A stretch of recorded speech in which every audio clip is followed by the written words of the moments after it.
Olá, bem-vindos a mais um programa A Arte da Guerra, como sempre com o embaixador Francisco Seixas da Costa e, como sempre, desgraçadamente, vamos nos manter na primeira parte do programa, indo até à Ucrânia, onde já passaram uns 100 dias, os 110, e aparentemente nada leva a crer que paremos a caminhada para os 200 dias de guerra. Não lhe parece, Sr. Embaixador? Pois não é muito claro o que é que pode vir a acontecer em função da própria evolução no terreno, porque na última semana em particular, há aparentemente avanços no sentido militar da parte russa, em particular na região do Donbass. Aparentemente os russos reforçaram as suas forças convencionais com tropas frescas trazidas da Rússia. A Ucrânia estará, a acreditar até nas próprias declarações ucranianas, a atravessar um período de alguma dificuldade relativamente ao seu equipamento. Nós não percebemos claramente sobre se isto é mesmo assim ou se isto não faz parte também de uma narrativa compreensível por parte da parte ucraniana, no sentido de dizer ao mundo ocidental, se quiserem que nós aguentemos, precisam de nos equipar melhor. Portanto, não Claro. sabemos, se calhar há uma verdade de cada lado. Os avanços russos têm sido aparentemente importantes, mas também não são esmagadores. O que parece acontecer é uma destruição lenta por parte da Rússia daquilo que eram as capacidades ucranianas na zona do Donbass, da proteção do Donbass. Eu volto a sublinhar aqui que a Rússia, desde 2014 até agora, reforçou aquela zona, porque aquela zona era, no fundo, a sua linha de fronteira e a sua linha de ataque possível para a recuperação daquele território. E havia ali casamatas e estruturas muito fortes, e era ali que estava concentrado o essencial da força convencional russa. Aparentemente, o desgaste provocado pela Rússia é forte, embora a Rússia tenha sofrido, e neste momento já não há dúvidas que isso aconteceu, desaires extraordinários, e eu diria mesmo praticamente insuspeitados aqui há uns tempos, tendo em atenção aquilo que se presumia ser a sua capacidade em matéria de forças convencionais, até porque se dizia que a Rússia, depois de um primeiro tempo de alguma dificuldade de natureza económica, mas em função dos recursos que tinha tido em matéria de gás e petróleo, tinha conseguido fazer uma renovação e uma reatualização das suas estruturas em matéria de defesa muito boa. Bom, diz-se que essa reatualização, que aparentemente é muito boa na parte dos mísseis e na parte da manutenção do equipamento da natureza nuclear, mas aparentemente aquilo que se vê ao nível do terreno, por incapacidade do material, por falta de planeamento, foi um desastre grande, independentemente dos avanços que faça. Aquilo que a Rússia perdeu em matéria de tanques, de equipamento, de homens, nós também, com os números, temos sempre que ter algum cuidado, porque os números dos dois lados são sempre muito, muito diferentes. De todo modo, já é claro que a Rússia perdeu nestes 100 dias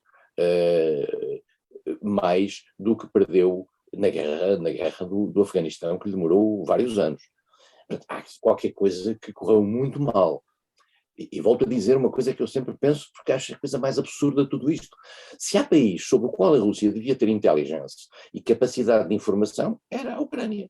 Exatamente. Onde havia uma forte comunidade russa, mesmo nas zonas que a Rússia não dominava, e onde a Rússia conhece o terreno e o material e tudo isso. Quer dizer, portanto, há aqui uma falha estrondosa da parte da Rússia. A Rússia avançou, está a fazer avanços, digamos, e a solidificar a sua posição, em particular no leste. No sul, não parece que os avanços sejam muito grandes. E, em particular, tudo aquilo que se pensava poder ser o fechar da linha do sul até Odessa, não parece que se passe de Mykolaiv, e há ali uma zona na zona de Kherson. Uma coisa parece clara, e julgo que já falámos disso aqui, é que a Rússia está a procurar, digamos, tomar conta de alguns territórios. Tomar conta no sentido real, isto é, implantar o rublo, criar uma espécie de estruturas pró-russas, e eventualmente, na expectativa, que também se diz, de fazer referendos esses que depois vão pedir a adesão à Federação Russa e aquilo que tornam-se territórios russos.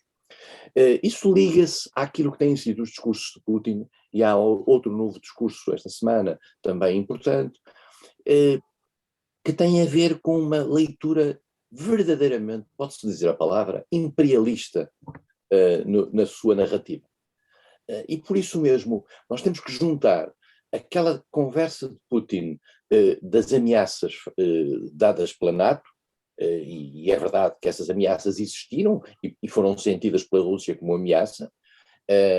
Aliás, há uma frase muito bonita dita na terça-feira pelo Papa Francisco, que diz que a NATO ladrou às portas da Rússia, que é uma frase corajosa, mas que significa o susto que a NATO criou à Rússia. Depois, o Papa Francisco também denuncia aquilo que é a invasão à Rússia da Ucrânia e a violência e a crueldade de tudo isto.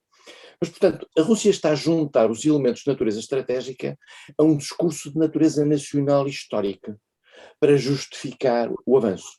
Esse avanço não é apenas, volto a dizer, de natureza conjuntural, aparenta ser de natureza sistémica em relação à tomada de zonas nas quais a presença de seus cidadãos são como constitutivas de direitos. Uma espécie de usucapião histórico que a Rússia está a procurar jogar. Em que medida terá capacidade para garantir isto? Em particular, se o Ocidente vier a reforçar a Ucrânia com as armas que a Ucrânia lhe pede, isso não sabemos.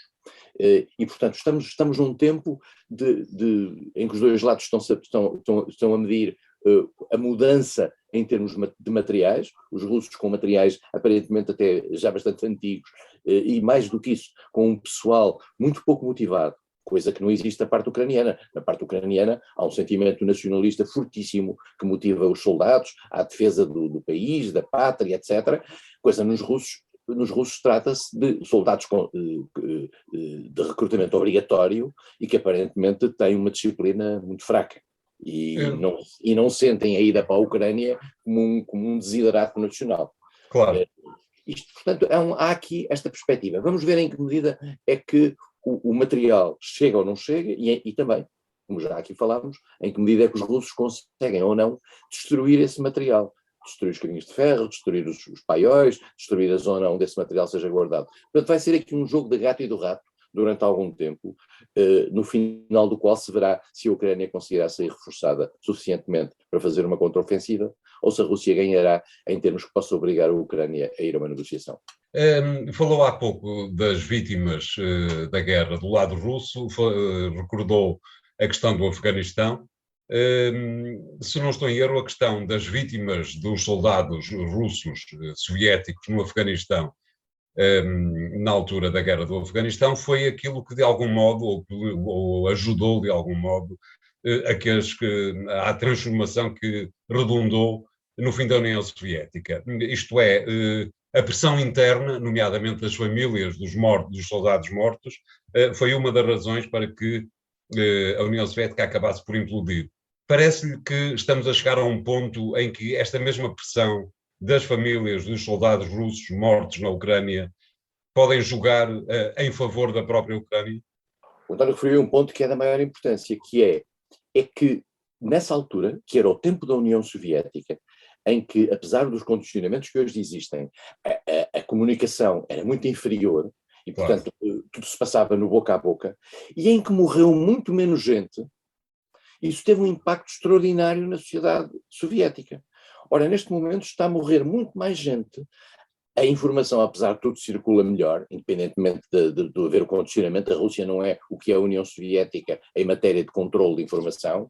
Claro. Mas, apesar de tudo, o sentimento de cerco, e este é que é o ponto, o sentimento de cerco que a opinião pública russa está a ter relativamente àquilo que Putin lhe vende como sendo a ameaça sobre o país, continua a funcionar em favor de Putin. E não há sinais, porque a gente não sabe o que é que são as sondagens hoje, mas não há sinais de uma mudança significativa da opinião pública.